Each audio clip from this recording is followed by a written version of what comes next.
আসসালামু আলাইকুম, সবাই কেমন আছেন? হাফিজা কিচেনে আপনাদের সবাইকে স্বাগত। আজ আমি করব খুব সহজভাবে চিকেন কষা।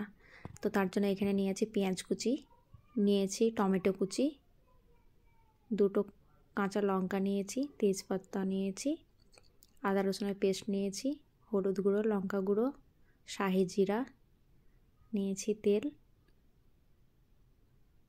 এবার হাত দিয়ে খুব ভালোভাবে মেখে নেব। এটা হাত দিয়ে ভালোভাবে মেখে কিছুক্ষণ রেস্টে রাখতে হবে। তো কিছুক্ষণ পর আমি গ্যাসটা অন করে দেব। এবার আমি খুব ভালোভাবে নেড়ে নেড়ে মাংসটাকে কষিয়ে নেব। এমনিতে আমাদের হাতে খুব কম সময় থাকে, তো কম সময়ের মধ্যে আপনারা যদি এভাবে রান্না করতে চান তো খুব ভালোভাবে আপনাদের টাইমটা বেঁচে যাবে, আর মাংসটাও খুব ভালোভাবে রান্না হবে, যার ফলে আপনাদের খেতেও খুব ভালো লাগবে। এভাবে রান্না করলে মাংস টেস্ট খুব ভালো হয়। এবার আমি এখানে দিয়ে দেবো জিরে গুঁড়ো, দিয়ে দেবো মিট মশলা, স্বাদ মতো চিনি, ধনে পাতা কুচি দিয়ে ভালোভাবে নেড়ে নেব। খুব ভালোভাবে কষাতে হবে। তো আপনাদের যদি ভিডিওটা ভালো লাগে তো অবশ্যই লাইক, কমেন্ট, শেয়ার করবেন, আর সাবস্ক্রাইব তো অতি অবশ্যই করবেন। আমরা নতুনরা, আপনারা অবশ্যই পাশে থাকবেন। আমরা তো সব রকমভাবেই চিকেন কষা করে খাই, একবার এভাবে রান্না করে খান, ট্রাস্ট মি, অনেক ভালো লাগবে। এবার আমি এখানে দিয়েছি কাশ্মীরি লঙ্কা গুঁড়ো। কাশ্মীরি লঙ্কা গুঁড়ো দেওয়ার পর এবার খুবই ভালোভাবে কষিয়ে নিতে হবে।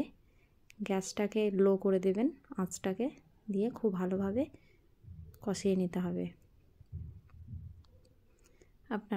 আপনাদের আবারও বলছি, ভিডিওটা যদি ভালো লাগে তো অবশ্যই লাইক, কমেন্ট, শেয়ার করবেন। আর আপনারা কে কোথা থেকে দেখছেন অবশ্যই কমেন্ট করে বলবেন। আর যারা এভাবে রান্না করে খাবেন আপনারা বলবেন যে কেমন টেস্ট হয়েছে। তো দেখুন মাংসটা খুব ভালোভাবে কষানো হচ্ছে, নেড়ে নেড়ে বেশ ভালোভাবে কষাতে হবে। তেল উপরে ভেসে গেছে।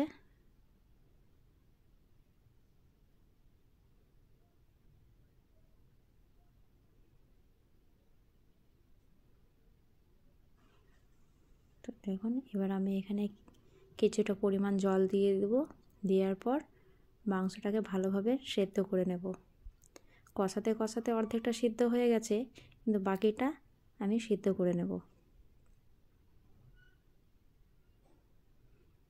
তো দেখুন আমার মাংস কষানো হয়ে গেছে।